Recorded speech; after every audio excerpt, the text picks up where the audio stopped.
What's going on, everybody? Welcome back to Talk Sports with Jake. Hope we're all doing well. Let's get into the Stanley Cup final game from last night. Panthers absolutely demolished the Edmonton Oilers 6-1. Game was not even close. They jumped out 2-0 in the first period. Were pretty dominant. Corey Perry gets one back early second, but then Florida jumped all over Edmonton, winning 4-1. Edmonton takes, I think, 11 penalties in the game. Played really bad. Scarin didn't play well overall, however. That game was far from all on him. They did not play well in front of him, just 11 penalties. I get some of the officiating wasn't great in that game. First two games, they were kind of letting a lot of things go. They didn't do that in this game last night, but also 11 penalties. That's just terrible. Just it's like Florida, that as deep as they are, the experience as they are, it's their third straight run to the Cup final. Of course, they won last year. 2 years ago, they lost to Vegas. Won last year, of course, against the same Oilers team in 7 games last year.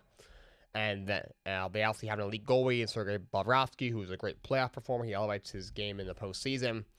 You have 4 legit lines. They're going on the back end. They have all the pieces there. Obviously, you made moves about the trade line. You pick up Brad Marchand, and defending champs, already a really good team, picks up a guy like Marchand, who, yes, is 37 years old, but still is a good player. He's played a lot of playoff hockey, has a Stanley Cup under his belt, a future Hall of Famer.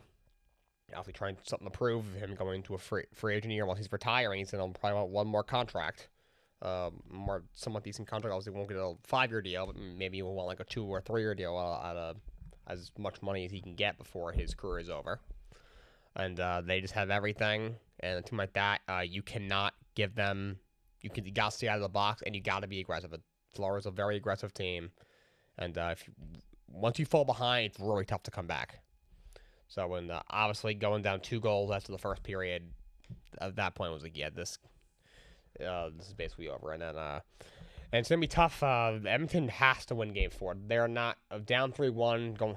Yes, they go back home for that Game 5, but then if you lose both in Florida, I don't see how you come back. So, but Florida demolishes Edmonton 6-1 in Game 3. I picked Florida in 7 at the top of this right before the series started. If you watch the show, as more I thought about, I was like, Edmonton's probably going to take this in 7 instead. I've said on and off camera to other people. You saw me, if you heard the conversation I have at Redbox, I've done some guest spots since then, since the conference finals in the NHL, where I said, yeah, I think Edmonton takes it in 7. However, Florida in at this point 6 is what it looks like. Game 1 was just back and forth, crazy game. Edmonton pulls it out in overtime. Game 2, Florida was the better team. Edmonton scores kind of late to send to overtime, but in the overtime and a half we got, Florida was the better team. Marchand gets the game winner, and they just dominated from start to finish last night. So they've been overall, to me, the better team in this series, and they are up 2-1. Game 4 will be Thursday. Once again, remaining in Florida at 8 o'clock on TNT. That will be on Thursday. And that's Stanley Cup final. Thursday is the next game. Let's go into the MLB standings now. Jump to baseball. Most teams have played about 65, 62, 66 games. So I'm not very good at math. That's what, 40-ish, 45% done with the season. American League East, Yankees 39-25. Still leading that division by 4 games. They're overall playing okay. Have had injuries throughout the year, especially with their pitching. Obviously, you lose Garrett Cole to Tommy John in spring training, and you've had a bunch of starters continuing to be hurt. You've had injuries in the bullpen. Devin Williams started off really bad. The closer role, he loses it to Luke Weaver. Weaver gets hurt, and now Devin Williams is back in the closer role. Jazz Chisholm was out for a while. You just got him back, the starting second baseman. So they've dealt with some injuries, but they've kept their head above water. Rays 36-30. Tampa Rays are playing some really good baseball. You had a big win against Boston last night in extra innings, 36-30. They're only 4 games out of first place, as Toronto was also 36-30. They've been playing really well. They've been a little better than I thought. I think they'd be as bad as last year. They had a disastrous year last year. They could have done more in the offseason, as it's been the case the last couple of years. But, they have some young pieces on the team. You add Satan there. You add Jeff Hoffman in the bullpen. I thought, all right, this team will be a little better, but probably isn't a playoff team. They've had a good year, and they're playing really well right now. 36-30. If they can get a little more offensively outside of Lottie, they'll be in great shape. Red Sox 32-36. Haven't been playing well for really the past 6 weeks or so. You got a big series against the Yankees. However, you lose in 11 to Tampa last night. You come back and tie it in the ninth. He came back a couple of times, but just the bullpen. That bullpen is not very good. They've had so many issues with their pitching. Obviously, Crochet's been amazing. If it was not for Tariq Skubal being on another planet, he'd be the American League Cy Young favorite right now. Other than that, you got Walker Buehler coming off an injury. You haven't had him for very long. And you have a lot of injuries in their rotation. That bullpen has not been very good outside of Roach Chapman in the ninth inning. And you cost them again last night against Tampa. Right now, 32-36. And then right after this, they got another series against the Yankees coming up at Fenway this weekend. I know I go to school very close to New England, so I know a lot of Boston sports fans. A lot of the Red Sox fans I know are not paying all that money, especially and it's Father's Day weekend. Those ticket prices are going to be just extraordinarily high. A lot of them are like, I'm not going to watch a team 5 games under 500. They'll probably get swept at home. That's basically what I've gotten. And the Orioles, 26-38, they've been playing better. So I guess the manager change from that perspective has worked. They've been playing some better baseball. However, you're still 26-38.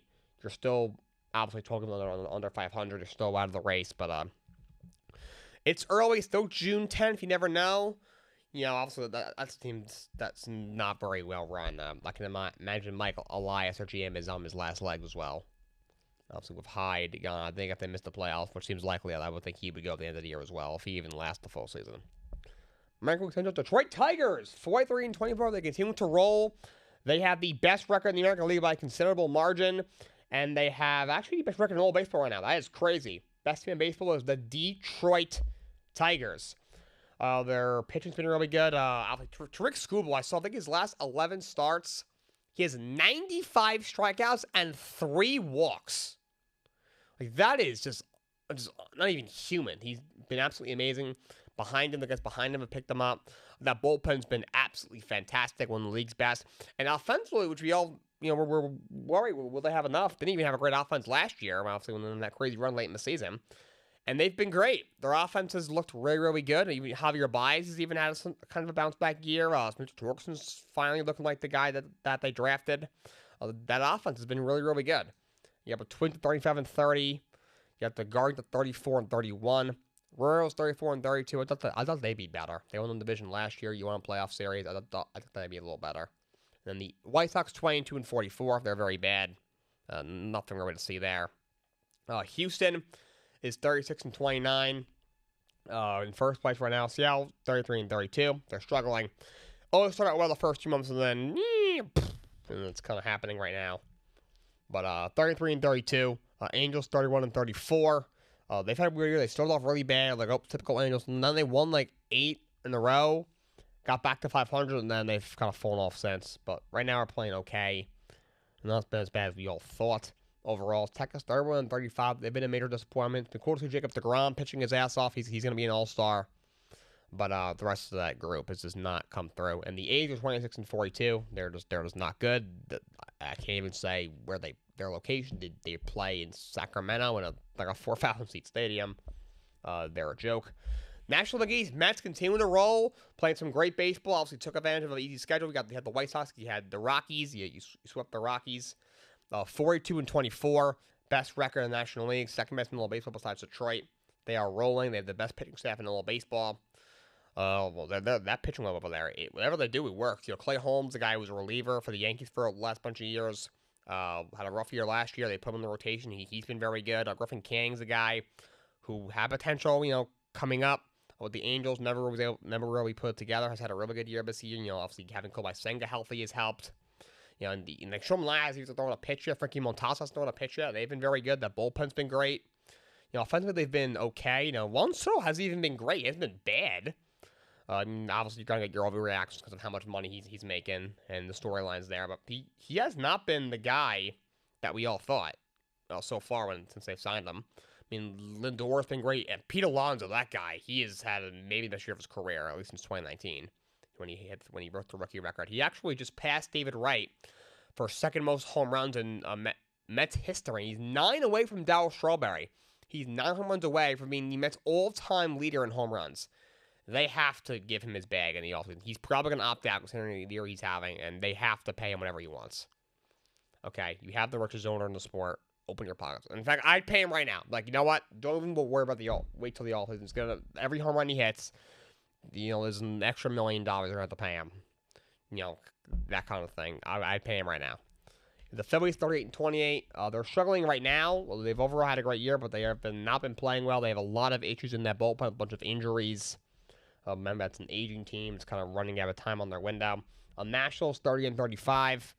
I thought they could be a dark horse. They're just in a bit of a tough division, the Mets and the Phillies. But they're hanging in there to get the Mets in a series that starts tonight. Braves 28-37. They have had a tough time of it this year. They've had some injuries. Obviously, you only got Acuna back recently. And it's just been a rough year. I think there's been some clubhouse issues, and that bullpen's been really, really rough. And it's been a tough year for the Braves. Not going to cut them out yet. They have started slow in the past, those last few years, and then they turn it on usually, honestly, around now, even close to July. I mean, the Mets were basically the same record as them at this point last year. They were the NLCS, so you never know. But it's been a tough go for them so far. And the Marlins 24-4, they just have no offense. They suck. National League Central, Cubs 40-26, continue to roll. They have the second best record nationally. They've been great. They've been really, really good. Cardinals 36-30. They've been better than I expected. Playing some good baseball. Brewers 35-32. And they're calling up their top pitching prospect as well, so some reinforcements coming. Reds 34-33. Playing well right now. I mean, LA De La Cruz is amazing, fun to watch. Hunter Green's really good, throws really hard. Other than that, not a whole lot to like, but hanging in there. And the Pirates 27-40. I saw a stat. Paul Skeens in his last, I think, 8 starts has a 1.52 ERA, 1 win. They have to trade him. They have to trade him. At least this offseason. First of all, I don't care if he has 4 years left of arbitration. I did a segment on this a while ago. He's not going to be there for another 3 years. It's not happening. 0 chance. Trade him now. For your sake, so you get something for this guy because you're hopeless. And for his sake, because holy hell, if I was him, I would be like I'd be like, you got to help me out. Look, I get it, I get all the immediate attention. He's dating Libby Dunn. But just, come on. Help me out here. Yeah, but Dodgers and National League West 40-27. They actually have been playing great lately. They've been playing 500 baseball for about a month. But they're still in first place. This roster is still loaded. Obviously, you recently got Clayton Kershaw back. Ohtani might pitch at some point this year. As long as they keep their head above water, I'm sure they'll be a threat in the playoffs. Giants 38-20. They won 5 in a row, playing really good baseball. They've had a good season this year. And the Padres are 37-28. You have a Diamondbacks 32-34. They've had a tough go of it. They're just in such a tough division. Just a bit overmatched. And now Corbin Burns, who gave $210 million, just had Tommy John, so he might be out through next year. That's a really, really tough break for them. Horrible loss. I'm sure their front office is slammed the table. Just give this guy $200 million for the next 6 years. And, the first 2 years, you might have him for however many, how he can, more than 60 or 70 innings so far. And that's all you get to the first half of his contract, really. That's a tough break. And the Colorado Rockies are 12-53. They have 12 wins. It's June 10th. They're on pace to maybe be the worst team in American sports history. They are considerably worse than the White Sox, first of all. Their run differential right now is -198. I did something like this a week or two ago. I apologize, but I have to do it again. They have been outscored by 198 runs. It is June 10th. The next worst mark in the National League is the Miami Marlins at -91. That's 107 runs better than the Rockies. And the next worst mark overall, if we can include the American League, is the A's. At -118, as bad as that is, the Rockies are 80 runs worse. They're on pace to be outscored by 500 runs. The White Sox last year were the worst baseball team ever, the third worst, I believe, in American sports history. They're outscored by 300 runs. The Rockies are on pace to be outscored by 500. They're on pace for maybe 30 or 31 wins, maybe less than that. The White Sox last year won 41 games. That was just obscenely bad, historically bad. The Rockies might be 10 wins short of that. Just wow. Mind-blowingly bad, Colorado Rockies. Just mind-blowing how bad that team is. Bunch of NFL news. We got mini camp about to start. It's when like those remaining free agents, they catch on with teams. You see all the holdouts start to happen. Contract stuff gets resolved. Starts to get resolved. This just happened as I am recording this right now. The Denver Broncos have signed J.K. Dobbins a year for $5.2 million. I think this is a good pickup for the Denver Broncos. Dobbins is a guy who's never really on the field. He's missed 47 games in 5 years, but when he's healthy, he's one of the more effective backs in the league. Had 900 yards and 9 touchdowns with the Chargers last year, even with missing a few games. He's a very good running back, and he's never healthy. However, the Broncos, they didn't make a big move for running back in the offseason like we thought they would, but you draft R.J. Harvey in the middle rounds, a kid that I like. Now you sign Dobbins, you have Julian McLaughlin there. All of a sudden, that running back room is starting to take shape. You have a guy in Harvey who can take the pressure off Dobbins, who's only just coming in here now. He's obviously a major injury risk. You can limit his carries. That'll be helpful. I think that's a really good sign for the Denver Broncos, who are clearly gonna, you have a young quarterback in Bo Nix. You didn't really add another receiver next to Courtland Sutton, but you have a good tie-in now and Evan Engram. That defense, they're clearly going to win games by running the football and playing elite defense. Worked for them last year. They snuck into the playoffs. There's a reason they could be even better this year. And Dobbins is Noah Bronco. Some other stuff. A couple guys got let go. The Packers are cutting Jaire Alexander, former two-time Pro Bowl corner, former All-Pro. He's being let go by the Packers. The president, Mark Murphy, said it best. He said, we enjoyed him as a Packer, basically, but we just, I think he said we've gotten used to not having him on the field, and that's true. He's had some locker mentions as well. Like the one thing a couple of years ago where, like, he went out for the coin he wasn't supposed to, and they asked him about it. They go, yeah, I knew I wasn't supposed to do it, but from it was in my hometown, like in Carolina, so we just wanted to, like, do it for his family or something. It was kind of a weird situation. When healthy, he's still a very good corner. He's still only going to be 28 next year, but he's just never on the field. 3 of the last 4 years, he's played 7 games or less. The guy's just never on the field. When healthy, like I said, still a very good corner. Overall, was playing well before he got hurt last year, but never on the field. They've been trying to trade him for a couple of years now, but because of the contract he was on and the injuries, they can never really find a suitor. But someone should pick him up pretty much right away. When healthy, he's still a good corner. If nothing else, he could be a really good third corner for you. Then maybe to rotate in on passing downs here and there. Maybe limit his snaps since he's just coming in now and because of the injuries. But he was let go. The Bengals let go of Jermaine Pratt, a veteran linebacker. Pratt, last year, 143 tackles, 2 fumble recoveries, 6 pass defenses, 2 forced fumbles. He's one of the better linebackers in the league, also a solid coverage linebacker. I know he was very close with Lou Anarumo, the defensive coordinator, the last couple of years. They let him go after the season after a really bad year overall for that defense. Anarumo's now the defensive coordinator in Indianapolis with the Colts. E.J. Speed left him for agency. Could this be a spot? Could be a spot where Pratt catches on? He had a contract status. He was trying to get an extension with the Bengals. Also, that they've kind of had a messy offseason in that front office of a lot of decisions that they've had to make. But they're letting go of Pratt. I'm not really sure what they're doing. And just to go into the next part of this, Trey Henderson is officially holding out.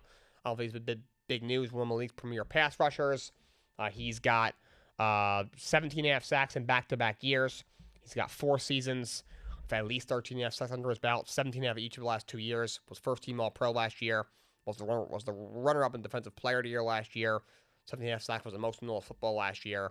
He's holding out for going to the last year of his deal. He's wanted a new deal for a solid 2 years now. He's holding out. Shamar Stewart, the first-round pick, doesn't even have a contract yet.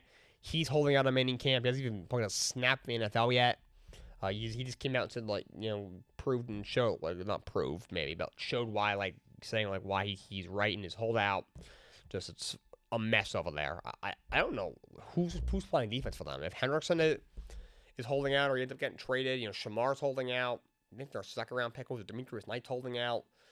Now you cut Pratt. It's gonna be like Madden, like in that one mode where you play offense and then you loosen the defense and then you go back on offense in season mode or whatever. That's what they're doing. I don't know how this team is gonna be able to really get any stops. But Pratt was let go and he will catch on somewhere. He's a very good linebacker. He'll catch on somewhere. Texans signed Nick Chubb a year. I think it's $5 million. I think it's a good signing. Chubb, I don't know what the guy has left. He's going to be 30 years old. Obviously, it's a big number for a running back. Obviously, had a major injury 2 years ago. That broken leg is the guy who was torn ACL twice in his career, once at Georgia and once he did it with Cleveland, and I think in 2020. And now that injury. Last year only played 8 games coming off an injury. Was not very effective. Only 322 yards, only 3.3 yards a carry. So I'm not really sure if he has much left. But and Houston's offensive line is much better than Cleveland's was last year. Both are very bad. But as a second back, he's fine. Joe Mixon's a very good running back. He's getting a little older. Mixon himself is a little bit injury prone himself. He's a fine second back to have. And this is kind of who's only a couple years off of being an All-Pro. So not a bad second back to have. They pick him up. And T.J. Watt is also holding out for the Pittsburgh Steelers. Their superstar pass rusher from our Defensive Player of the Year. Going to last year of his deal, he wants a big new contract, and he is also holding out for the Pittsburgh Steelers. But it's been a busy couple of months here for the Steelers. You know, trading for DK Metcalf, giving him $150 million, and then trading away George Pickens for a draft pick. And now, obviously, signing Aaron Rodgers, you completed that saga, and now T.J. Watt is holding out. So it's been a busy couple of months here for the Pittsburgh Steelers. To finish off, we're going to recap Monday Night Raw from last night. It was a great episode, one of the best of the year. We started off with John Cena cutting a promo. Then CM Punk came out, and they cut a promo and says, you know, I'm eventually going to take the title off of you. And Cena said, you won't be able to do it tonight. But how about Night of Champions? And it looks like we're going to get that. Very, very excited. I know a lot of people wanted that at Money in the Bank. And, you know, maybe you wanted Punk to retire Cena. The way I see it, Triple H even said it in the press conference after Money in the Bank on Saturday. Cena does have some input on this, and he should. It's his farewell tour. He's the GOAT. He carried the company for a decade. He deserves to really go out on his own terms. And this is when he wants to fight CM Punk. This is when he should fight CM Punk. So, CM Punk and Cena are going to have a match, looks like, at Night of Champions. I believe that's in Saudi Arabia. I'll double check that at some point. AJ Styles and Chad Gable had a match. Styles with the win. He overcomes the interference from the Creepers in a solid match. Then you had Queen of the Ring. King Queen of the Rings are back. The quarterfinals, the winners of these tournaments will get a world title shot at SummerSlam like they did last year. Queen of the Ring, they're doing Fatal 4-Ways. Roxanne Perez knocks off Kairi Sane, Rhea Ripley, and Liv Morgan. Very good match. Remember, Rhea was about to beat Liv, and then Raquel got involved, and then Roxanne capitalizes, kind of steals the win from Liv Morgan there. Then you had Becky Lynch starting to cut a promo. Then Lyra came out and started to argue with her. And then Bayley is back. Bayley attacked Becky Lynch. She is back. Remember, Becky Lynch was the one who attacked her right before WrestleMania. And when she was going to tag with Lyra for the women's tag titles, Becky ends up replacing her. Of course, Becky turns heel the next night on Raw after WrestleMania. But now Bayley is back. So I'm imagining Becky and Lyra are going to go one more time. I think at Evolution, which is going to be awesome, by the way. I think it's July 12th or 13th. I think about 13th at Sunday, but the day after the Saturday main event in Atlanta. And but I'm really excited. Could be a triple threat. Maybe do have Bayley cost Becky maybe and set up something at SummerSlam. I'm very much looking forward to this. And then R-Truth comes out, and he kind of teased that he's going to be going as Ron Killing's more serious character. He showed out the fans for bringing him back. I'm really excited for this. He took out a scissor and cut his own hair while standing on top of the announce table. I've never seen it before, so very, very much looking forward to maybe this is serious Ron Killing's character. They had a men's Money in the Bank quarterfinal. Sami Zayn wins the Fatal 4 against Braun Breaker, Dominic Mysterio, and Penta. Of course, LA Knight came out and interfered with Braun Breaker. Hopefully, I'm happy I'm moving him to Raw. He does need a little bit of a change. Kind of interested to see where they go with him after he does not win Money in the Bank for the third year in a row. And then I'm hearing rumors LA Knight's going to feud with Seth Rollins, which probably will be an incredible feud. Obviously, Braun's part of Rollins' group, so that makes sense there. But Sami Zayn advances in the King of the Ring tournament. Then he had Nikki Bella, the Hall of Famer, comes out. She came out like she had the women's division. She had a couple of backstage segments. Then Liv Morgan comes out and all upset about her match, and then they went back and forth. And then Liv Morgan hits Nikki Bella with an Oblivion. Imagine if we get Nikki Bella and Liv Morgan at Evolution. Oh my God! When was the last time she had a match, Nikki Bella? I'm trying to think. Remember, she did that stuff with Cena when she was still with him, like dating in real life. and engaged, and then they called it off, obviously. And then with Miz and Maurice, she had a mixed tag match. This is a while ago. This is years ago. This is during Cena's first run, obviously. That might have been like 2016, maybe the very end of Cena's full-time run. She hasn't had a match in a long time. She also hasn't been full-time in years. Imagine if we get that. I can only hope. Your Evolution is going to be absolutely awesome. Now, I would think Bayley and not Bayley, Becky and Lyra will have a big match. I'm sure Bayley will be involved in some way, shape, or form. Obviously, the talent on the roster is so deep. Rhea, Bianca Belair, Jade, Naomi's Miss Money in the Bank. You got obviously all the newcomers, Stephanie Vivek and Julia and Roxanne Perez. Just it's crazy. I mean, Charlotte Flair is still hanging around. You got Alexa Bliss is back. Tiffany Stratton is the champ. I also can't forget Io Sky who's a champ. But just this is definitely the time to do it. It's very excited. And you have someone on NXT as well. Could JC Jane get involved maybe somehow? Will Jordan Grace be involved? Apparently she's coming up to the main roster. Will they get maybe? I'm sure Sol Rock will be involved in some way, shape, or form. I know Mariah May just debuted on NXT. Should be involved. I'm very, very excited for that. And then the main event on Monday Night Raw was Gunther against Jey Uso for the World Title, and Gunther wins the match. Gunther is your new World Heavyweight Championship match. A World Heavyweight Champion. So I'm sure there's mixed opinions about this. Some people who love Jey were probably freaking out. Some people who didn't like his reign were probably happy it's finally over.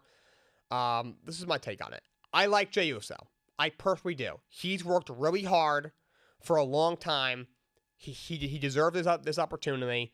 He's been the most over wrestler on the roster and in the entire business for a couple of years now. On top of it, nothing was really going on with his reign. He was never going to have a long reign. The guy is not good in the ring. He's even said it himself. That guy is not going to get a John Cena reign, a Cody Rhodes reign, a Roman Reigns reign. No pun intended there. It's not going to happen. Gunther is a better performer on Jey, pretty much all levels. I get it. A lot of people didn't like his reign. You give it right back to him. What you going to do with it now? But you got to remember, if titles never change hands on weekly television, Raw, SmackDown, NXT, there's no point. It takes the surprise factor out of it, which is why we all watch wrestling. A lot of people did not think Gunther was going to win this match, and the fact that he did was a surprise. It was a swerve. A lot of people complain that Triple H is too predictable and boring, and not enough surprises and twists. When he puts a twist in there, you do have to give him the credit. So, Gunther wins. Again, yes, I get it. You probably want a little more drama. Maybe Rollins cash-in attempt. Maybe Goldberg comes out. There's rumors he might fight Gunther at some main event for his retirement match. But, overall, it was a good match. It was a solid match. And Gunther is once again your World Heavyweight Champion. All right? That's all I got for you guys today. Until next time, so long, and have a great day.